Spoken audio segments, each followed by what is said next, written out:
Buddy, thanks for joining. So we are gonna go over some stuff today, like this.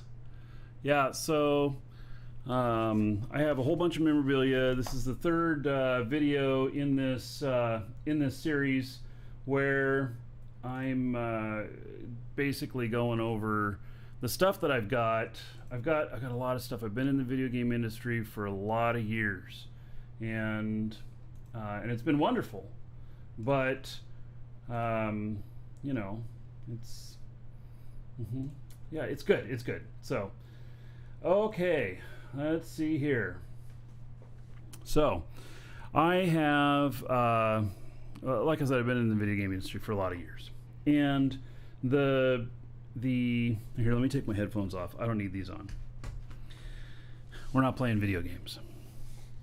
And so anyway, I got my start in the video game industry in 1997 with the game Ultima Online, and it was not expected. I didn't have any aspirations to be working in the video game industry or anything like that. I just liked playing, and I found a way to make money at it. And so some pretty interesting things happened with that. I started getting a lot of attention about what I was doing in Ultima Online. And so in Ultima Online, I would buy stuff from players in the game. I'd pay them real cash, real money, and then we would resell it. Simple as that. Not too difficult. And it caught the attention of a lot of people. We were doing quite a bit of money on this stuff, and it caught the attention of Julian Dibble at Wired magazine.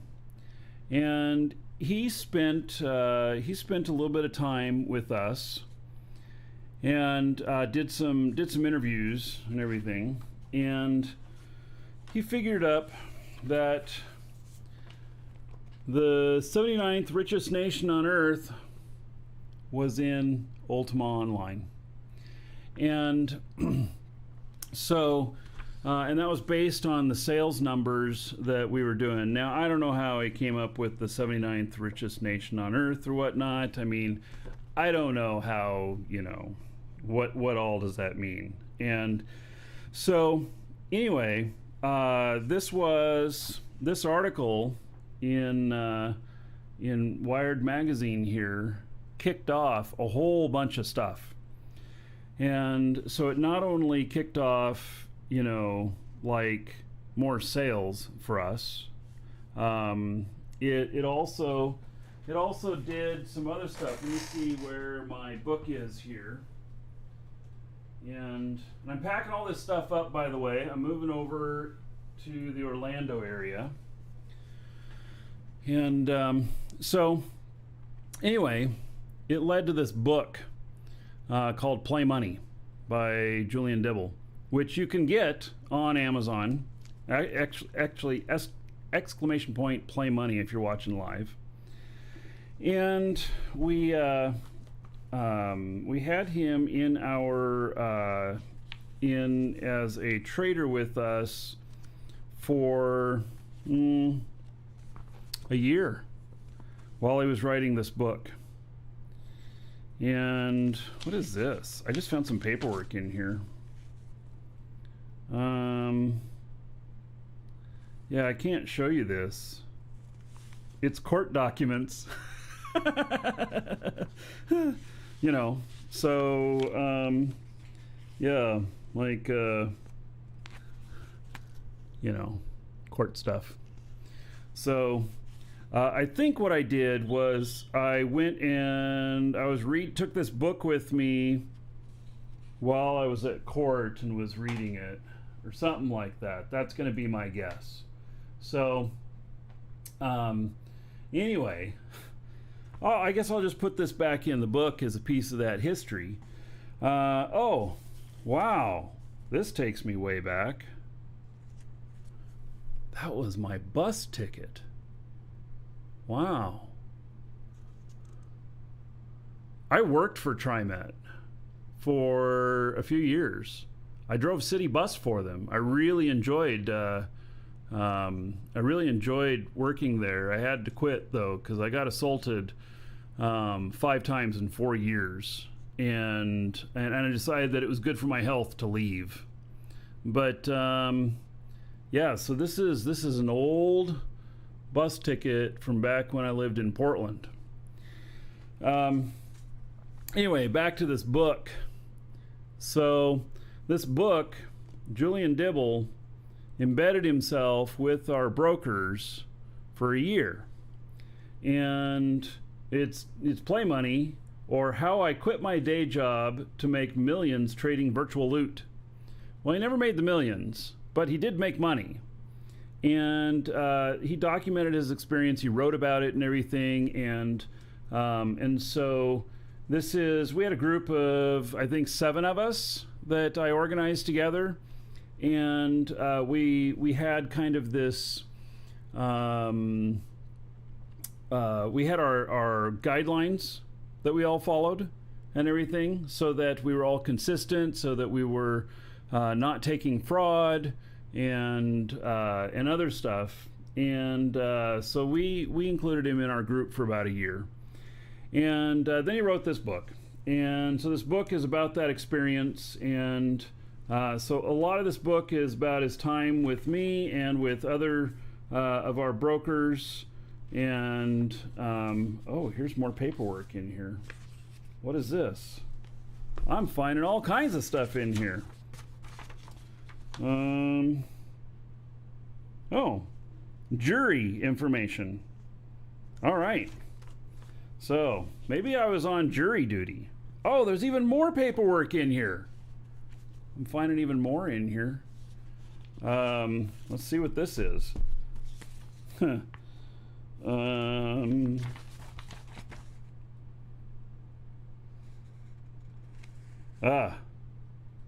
So actually it wasn't me.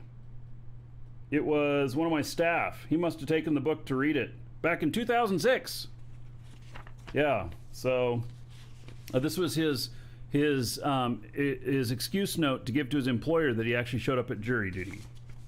All right, well, that's cool. So anyway, this was really something brand new and everything. And Julian Dibble wrote this after the 1 or 2 articles that he wrote in Wired magazine about us. And so anyway, and then it turned into a documentary film film called Play Money, not done by Julian Dibble, but inspiration taken from this. And Anthony Gilmore did the film, the documentary film, and I'm in about half of it. So I am one of the main characters in it, and you can see that too, exclamation point Play Money. Or you can just, look on Amazon for Play Money, or I think it's on Tubi in the United States and stuff. It's a full documentary film. Anyway, that's kind of a little bit of a trip down memory lane on that. So back in the day too, before I got into this stuff, I did computer sales. Had a computer store. And this is from May 1996. Wow. Getting email to work for you. Oh, because back in 96, people didn't know how to do that, how to get it working for them. We had big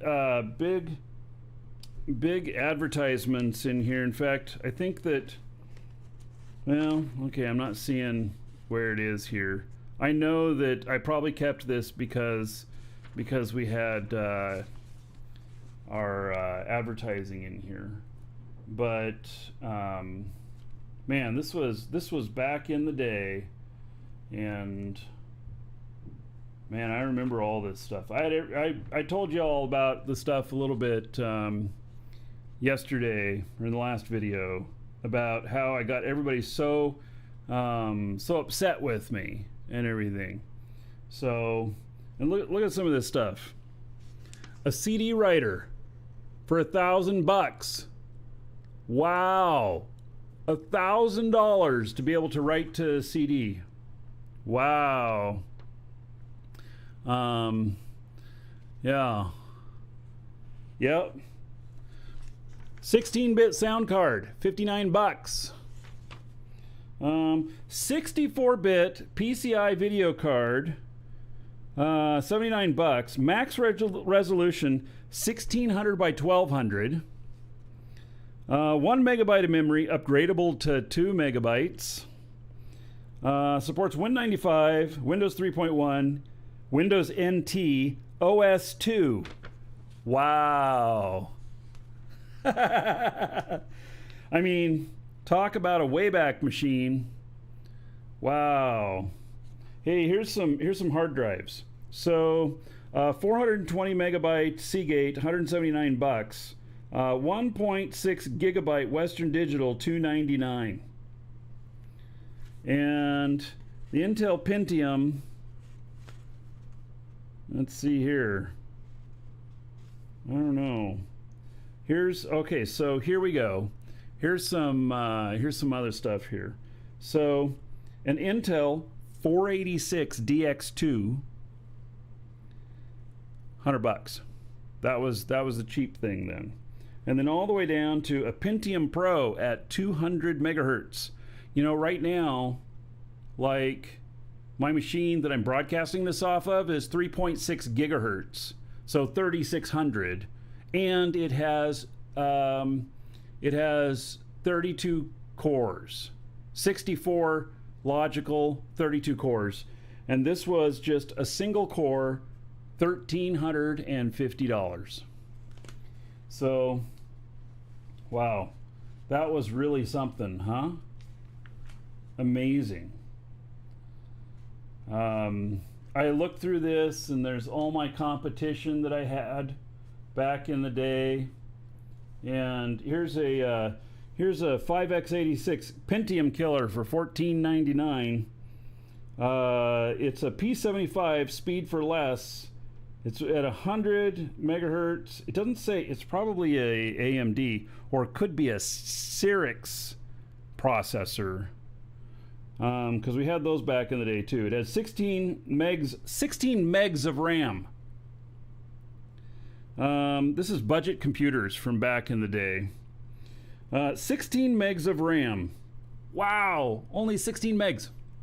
1.2 gig hard drive, 4x CD-ROM, had speakers, a 1.44 floppy, a 28.8 fax modem, 1 meg video card, and a 14-inch SVGA monitor for $14.99. Man, those were the days. So I know that I have, if I were to go through each one of these here, I'm sure that I'd be able to find my advertisement in here, because that's probably why I kept this. I don't think it was an article about me. A lot of the magazines I kept was because I either wrote articles in them, or or people were writing about me, or my company, stuff like that. So anyway,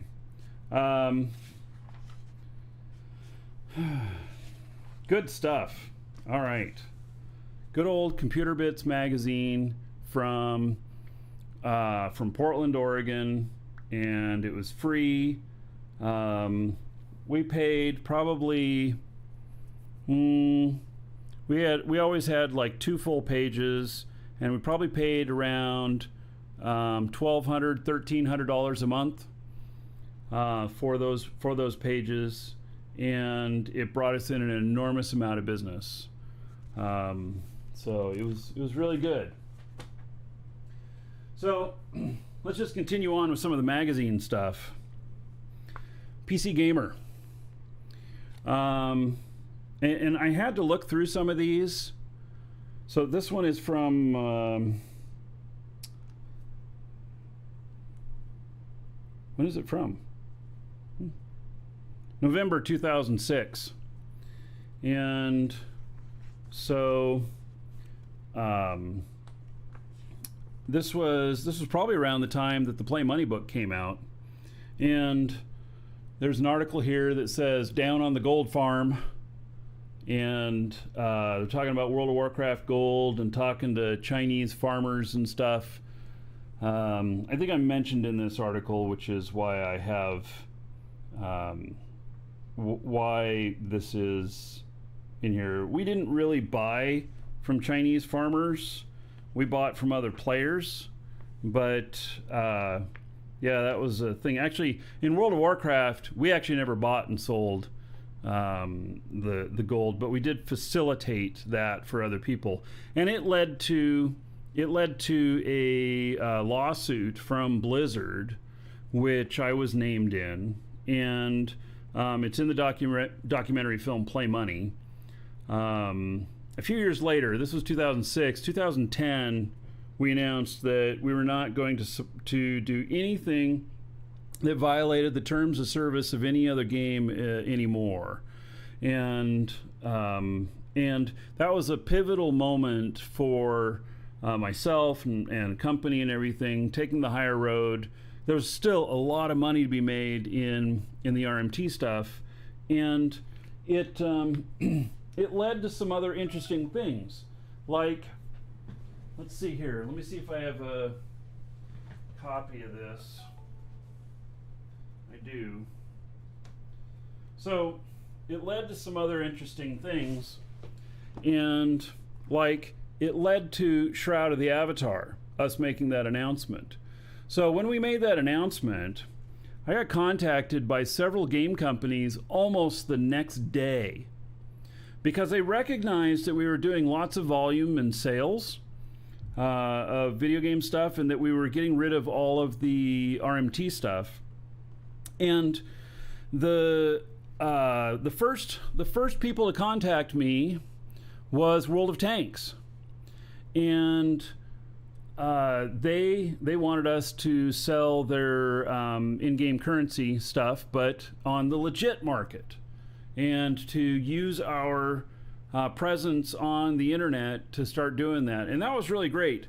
We were doing probably about $250,000 a month in sales for World of Tanks, and but then a year later, we had embezzlement happen at the company, and and I'm trying to remember how much it was. I think it was about $280,000 went missing, and someone in the company stole the money. And when that happened, then there were game publishers that did not get paid, and that turned into a really big problem. And then my wife decided that she wanted a divorce, and she wanted to take over the company with somebody else that was at the company and everything. And oh my God, what a shit show. So Victor, if you're watching, I'm sorry. And that's an honest. Victor from World of Tanks got screwed the worst on that. There was a couple of game companies that really got screwed off of that, and Victor was the worst. He was his was $150,000, $200,000. So yeah, that that to this day really bothers me. That was 10 years ago, and but to this day, that still really bothers me, and I'd still love an opportunity to make that right. So, but I'm not rich these days. I don't have money to just throw around. I have money to keep a roof over my head, and but damn, so those kind of things. Anyway, it led to some other stuff like Shroud of the Avatar here and everything. So it was probably it was 2011 when I sat down with Richard Garriott, and we talked about Shroud of the Avatar for the first time. What we actually sat down and talked about was the type of game that he was making and what to name it. And so I didn't give him any specific advice on what to name it, but I gave him a lot of ideas about what the name should mean, what kind of emotional response it should invoke, and what it would mean to existing players of the Ultima series and what it would mean to brand new players. And anyway, Shroud of the Avatar is what he came up with. And now, you know, the whole RMT thing that I said that we gave up in 2010, Shroud of the Avatar asked us to do it for them, and so did Crowfall. And Crowfall, which launches next month. And so we took that on. I told them that they were all batshit crazy because, you know, it just didn't seem right. But what it boiled down to was that they had decided that if there's this kind of secondary market is going to happen no matter what anyone does, that if there are items tradable between players in games, that there will be a market that will show up that will want to deal with those items. And it definitely showed up in Shroud of the Avatar, and it definitely showed up with Crowfall. And so we were put in place to be a legitimate source of this. So, like, people can sell us stuff from Shroud of the Avatar and from Crowfall, and then we resell it. With Shroud of the Avatar, it's anything. We can sell accounts, we can sell, you know, houses, we can sell characters, all of it. With Crowfall, it's a bit different. We only sell stuff that is no longer sold officially from the Crowfall store. And so, like, the Kickstarter packages and the packages from 2015, 16, 17, 18. Man, it's been a long time in development. And so, anyway, we do that for them. And in fact, I'm really excited about Crowfall because Crowfall is about to launch. So, let's see here. I want to continue on with the magazine stuff. And this is so Computer Games Magazine, and this is from 2004. I don't know if I can find it.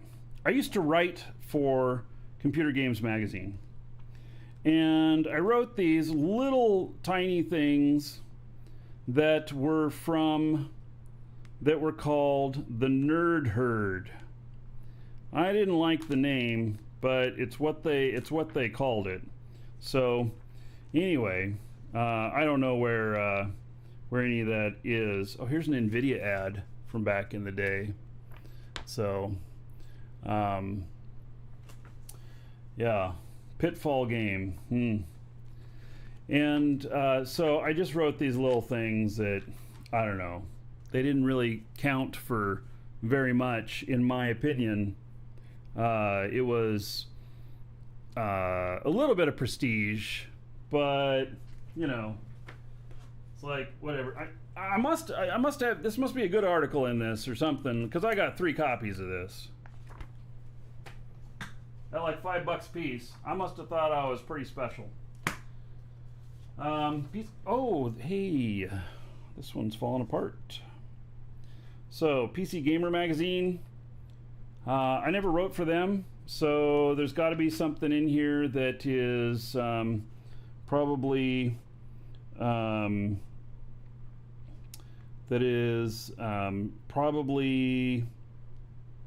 I don't know, probably some article about me or about what we were doing. I don't recall. I should have bookmarked in all of these what I was, you know, what was important in them. Another Computer Gaming World. Another one that I wrote. Oh, here we go. This one's got a little thing in it. Let's see here. So, let's see here. Yeah. Oh my God. So,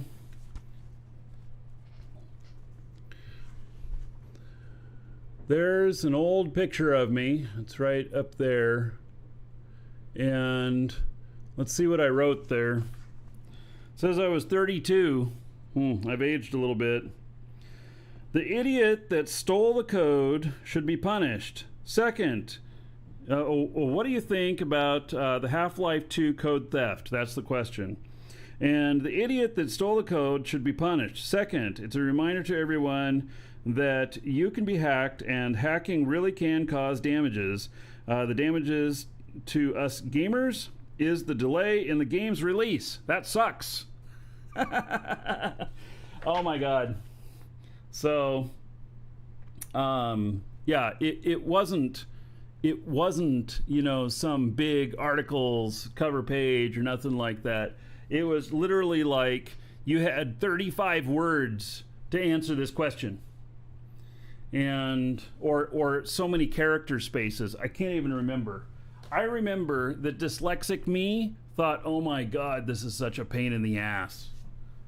And so I did it for about a year, and then I was done. So here's another Wired magazine. I'm sure I'm in it somewhere. I don't know where, but that's why I would have kept it. And yeah, I don't even know. Let's see. December 2006.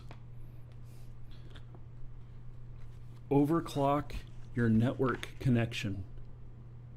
What? Yeah. Another Wired magazine I was in. I was in several of these. Whether it was I was just mentioned, or it was an article about what we were doing or whatnot. Another PC Gamer magazine. So something in here is about one of my things. Is that Eve? What is that? Genesis Rising. Nope, not Eve. And here, you know those little cards? You guys remember magazines, right? Here, I dropped this. I dropped my savings voucher.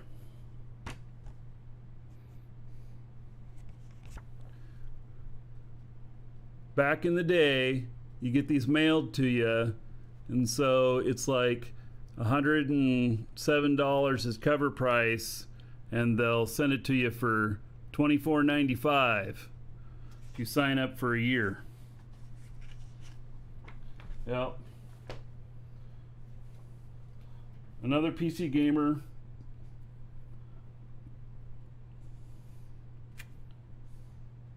(2007). Windows Vista. Yeah. Computer Gaming Magazine. Oh, here I got this one marked off too. So I wrote something in this one too. Here I am again in here. And it's what percentage of games do you actually finish? Markee Dragon from Portland, Oregon says, I finish 5% of the games I buy. That might be too high of a number. I never seem to have enough time to finish them, and the ones I finish always seem too short. Alrighty. Words of wisdom. More Computer Gaming Magazine, Computer Gaming Magazine, Computer Gaming Magazine. All right. So there's actually some other magazines which I never got a copy of that I was in, and so, but you know, that's the way it is. And everything. So talking of Richard Garriott and Ultima and everything, we were talking about this. This is a big box. And this was the last standalone Ultima that I'm aware of. It was Ultima 9. Let's see what is in here. Oh, wow. Let's see. I don't know if I can show this on the show here. I mean, I can show this.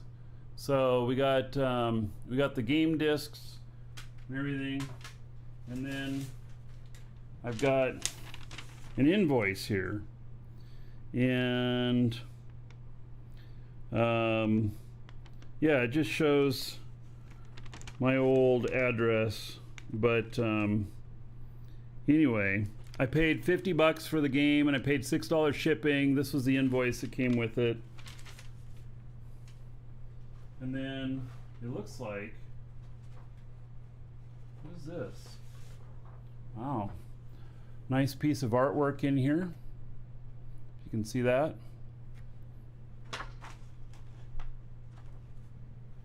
What else is in here? There's a lot of stuff in here.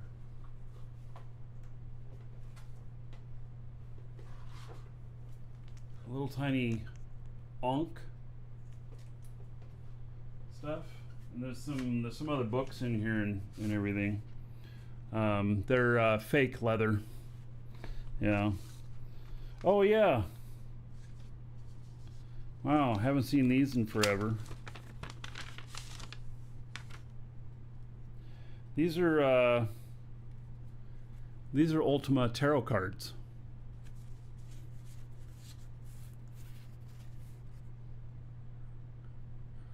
Yeah. So, yeah, you know, it's hard to get good collector's sets these days of games. I mean, there are some out there, but for the most part, there's not. You know, there's not very good stuff. I'm gonna put this all the way in the bottom again. I don't know if I'd ever frame that one thing there or not, but PC Entertainment Catalog. What's this? This is a Heidelbrand. What is this? I wrote notes in this. So here is a printing of Heidelbrand, and Heidelbrand, I think, is the name of the guy who draws these, and very good artist. So camera zooming in and out all the time. Yeah, I can switch over to like this one, but then it just zooms in and out slower. Yeah, it's because I'm putting shit really close and everything, and I put notes. I have notes in the back of this. So Lens to the Gargoyle and Castle, Shrine of Compassion is Moo, Serpentine to Lady at Church, Stone Katana, Wall of Water, Pillar, 3 Hidden Room and Dining Room, and then 4. Don't know what it means. It's in my writing, though. Must have meant something to me. Nowadays, who knows? Yeah. So, all right, we'll put this back together. And then, for something that I think a lot of you are very familiar with, an actual Eve second decade collector's edition. And I owned thousands of these back in the day.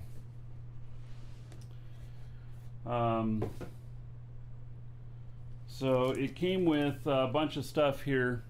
Danger Game, which was the first game that CCP came out with. The collector's edition, second decade. This is all the symphony music and everything. There's a Rifter in here, and then there's underneath here there's a full art book and everything. So, yep, I still have a few of these, and I'll keep them. I probably got to thin out a couple of them though. I got 1, 2, 3, 4, 5, 6, 7, 8, 9, 10. I got 10 of them sitting in my office here. So we bought all of them, and then we resold them in our store. We took the codes that were in them, and typed them up. We had to manually type them and put them in our store. So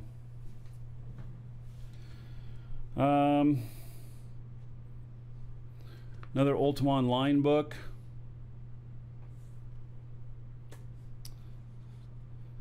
It was 2 semi-truckloads that showed up at my house one day with it. I told them to send me all that they had. I didn't realize they had that many. Ultima Online 7th Anniversary Edition. Ultima Online Control Sheet. Atlas of Sosaria, another Ultima Online thing. And then Tabula Rasa. This is a language on the outside of this. That language is only used in the game Tabula Rasa. It was written for the game. And I don't know if it was written by Richard Garriott or not, but then, let's see, this one, has this been opened? I'm not sure it has. Let me see here. Yeah, here we go. All right. And then there was all this stuff in here. This was a demo CD, I believe. And we talked a little bit about this when we looked at some of the art yesterday. Yeah, it wasn't around for very long, was it? So, and then here's one that's signed by Lord British. You can't really tell it's signed by him, but hard to see what's there. I have a lot of Ultima stuff here. Ultima Online 9th Anniversary Edition, back when they still had boxes for video games and everything, and they were inflating them to be bigger so that they could be put on the shelf and you could see stuff. Yeah, Play Money is on Tubi. If you're in the United States, you can watch it on Tubi. If you're outside of the United States, you can VPN into the United States and watch it on Tubi. And then, you know, I had some stuff that was sent to me that I never used. Atari sent me some stuff. Flashback game, PS4, except I don't have a PS4. So I never opened it.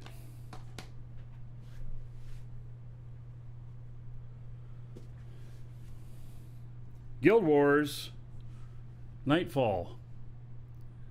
So it looks like that's a wrapper around it. Looks like I have opened this. It's a little bit heavy. It's actually got a map and a book in here. I don't know when Nightfall came out. 2006 is what the disc says here.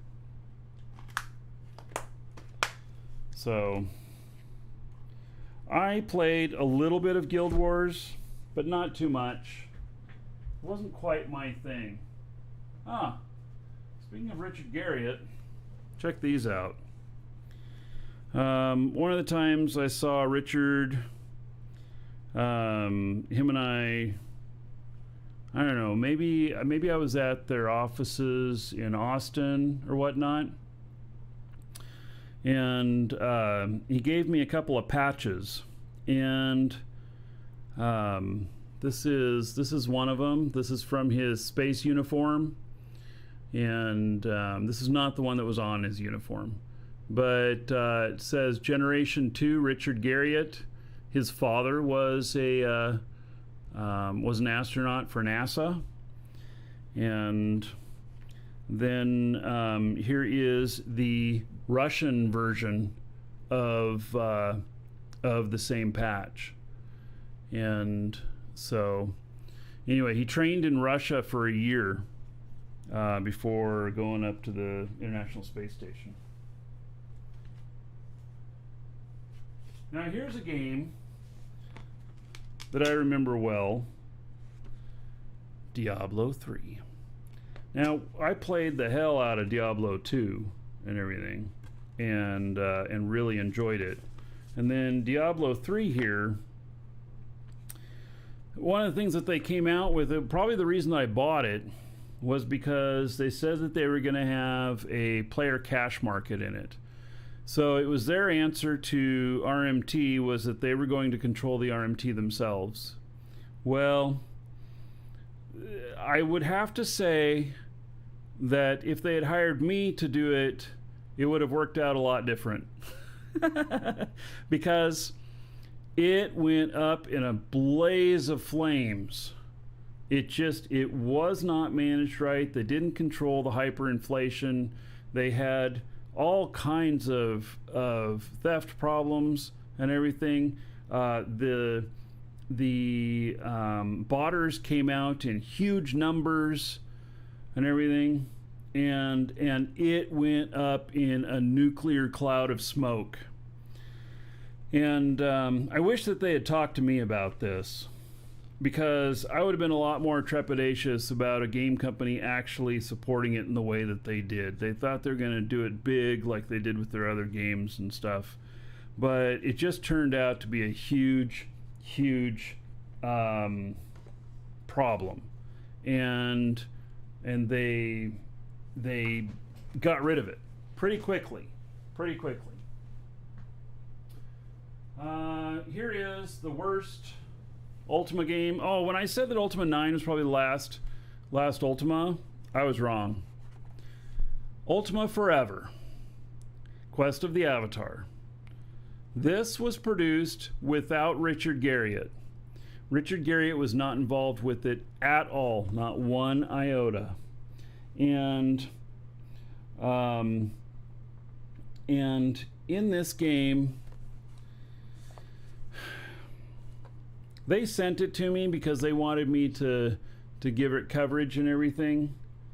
It was horrible. This was just, it just wasn't any good. And so Ultima Forever, this came out after Ultima Ascension, and it just wasn't right. So anyway, I kept this not because I liked it, but because it was so bad.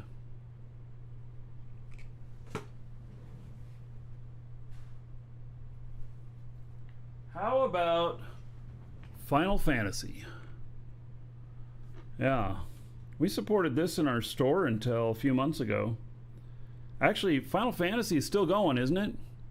Yeah, I have not been playing long. So, Thor, did I like Ultima 8? Yes, Ultima 8 was really good. Let's see, 5, 6, 7, and 8 were all really excellent, and there was 7 Part 2 as well. So, anyway, Final Fantasy here, which always looked beautiful. So, and they got a beautiful new world here, and the game always looked amazing. So, now if we go, we got one more Ultima thing here. All right, y'all ready for this? Who wants to play Ultima Online? Buddy registration codes. I'm sure none of these work now. Yeah, but that was, yep, we had a lot of those. So, here we go to really, really old stuff. Might and Magic 2 from New World Computing. And this is IBM Tandy compatible. It has 256K 5¼ inch discs, and it supports CGA, EGA, and MCGA. These are all like 4-color shit. I mean, this is some old stuff. I mean, you know, some of you have never seen floppy disks like this before. That's a 5¼ inch disc. That is 1/4 of 1 megabyte on this disc. And so yeah, that goes way back. Oh, and look at this. So from 1989, save discs. Can it focus on that? Save disc from 1989. Wow.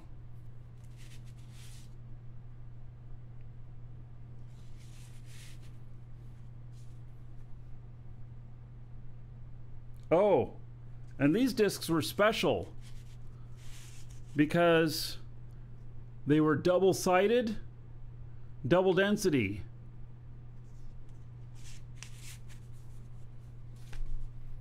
Which was a big deal.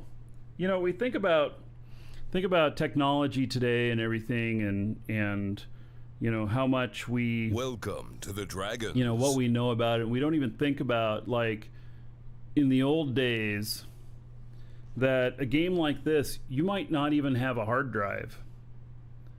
It's possible you didn't even have a hard drive, and you had to use floppy disks, other disks, to save your game. And you had to have 2 drives because there was one to run the game and one to save onto and everything. And then if you only had 1 drive, you could do it, but it would swap back and forth. And to swap back and forth, it had to you had to put 1 disk in, and it would read as much as it could into memory, and then put your right disk in. You put that in, and then it would write it all down, and then it'd tell you to put the read disk back in again, and you'd go through 5 or 6 times until it said, okay, you got it, you're done. Huh. That was a thing. Here's another really old game. Trial by Fire Quest for Glory 2. You can still buy 5 1/4 inch floppy drives? Huh. This was from Sierra. So this was a game that was probably less popular. And look at this here. That's like the couple who wrote the game. Isn't that totally 80s there? Yeah. Totally 80s.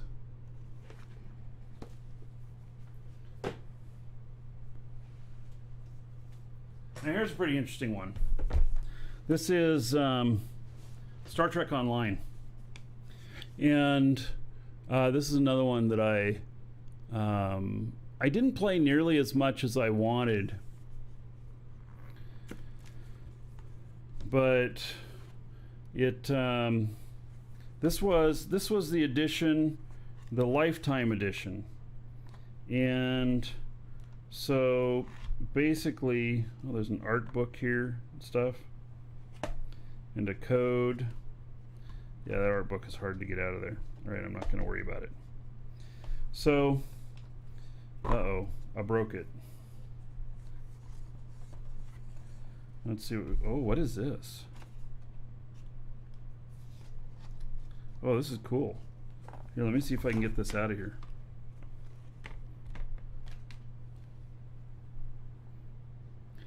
Back in the days of SneakerNet, Star Trek Online guest passes. Those are kind of cool. They have codes on the back for a limited 10-day trial period, which I'm sure they don't work anymore.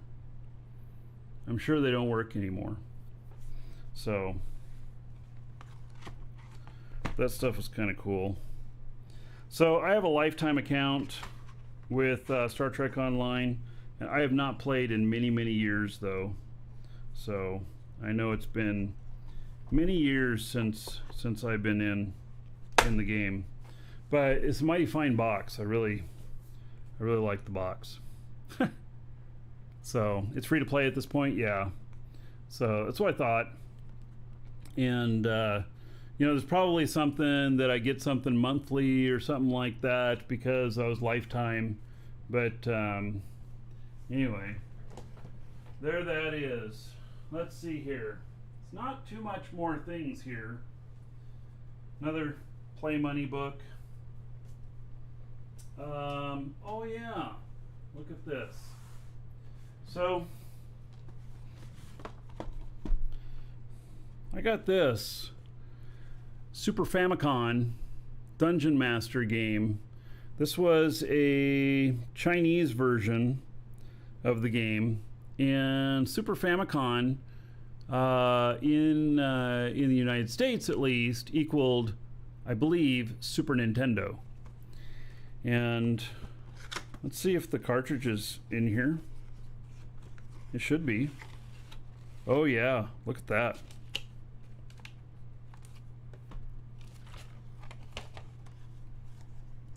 There we go. Old cartridge days. Yep. Hell, if I had a Super Nintendo, I'd think about firing that up. That's awesome. Japanese edition, Chinese edition, Japanese edition, I'm not sure. One of those.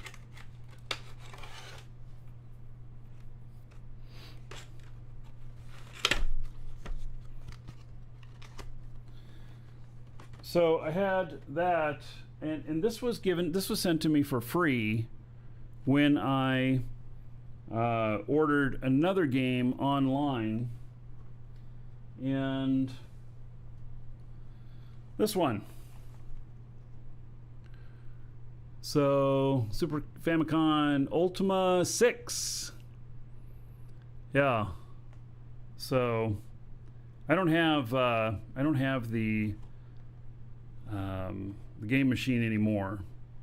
So I wish I did. It'd be pretty cool. And then I think, I don't even know. You know what? I had friends who worked BioWare, and they sent me this. I never even opened it.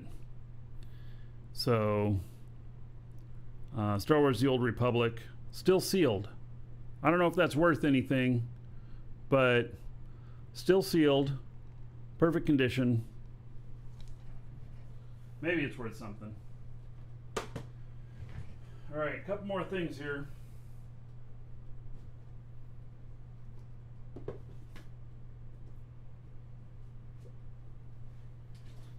A couple of older books. I wrote a chapter for this book here, and protecting games, and I wrote about playing about using online payment methods and taking payments for video games where there's intangible goods and everything. And this was probably the hardest thing I ever wrote, and it was because I wrote this out, which the chapter, I don't know, was somewhere between 30 and 50 pages, I'd say. And then I submitted it to them, and they came back to me with all these revision requests. So I went through and I made all these revisions, and then I gave it to them again, and then they came back to me with a whole bunch more revision requests. And so I did those revisions and I sent it back, and then they asked me for a whole bunch more revisions. And I'm like, oh my God, dyslexic me is already just dying doing all this writing. I'm getting it done, but it's just really hard. And I think after the third time that they asked me for revisions, I told them, take it as it is or don't use it at all. And they put it in third revision. So, because I was done. Even though I'd spent so much time with it, I was done. So, here he is. This is back when video games came with books. This has got a bunch of dust on it, you can see here. Yeah. Back when they came with books, look at how thick this is. So, this was how to play the game, basically.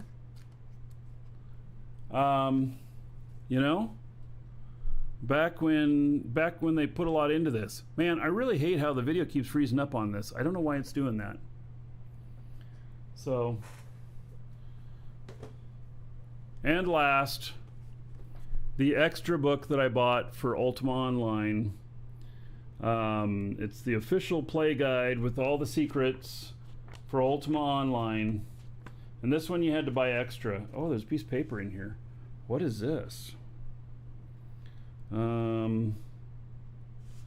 This looks like a friend of mine's writing who played the game. This was a bunch of his notes for the game. So, yeah. These days, these guides just never survive. The information changes way too fast. So, light refraction is messing with the... Yeah, what if I do that? Does this do better? I don't know. It's actually... I turned off a light there. And now I think it's having even more trouble. So, yeah. All right. You know, it's a webcam I'm running off of here. And it's a darn good webcam. But it's a webcam nonetheless. So, all right. So that's pretty much it for all of the stuff that I've got here. And the stuff that I'm pulling down. I'm gonna box all of this up, and maybe I'll unbox it at the new house. We're planning on being there for a couple of years while we build another place, and so I don't know. You know, if we get started on the build right away, then I may just be like, screw it, I'm not even gonna unbox this stuff. But I don't know. So anyway, I gotta take all of this stuff down here, and yeah, tomorrow's show is gonna have white walls.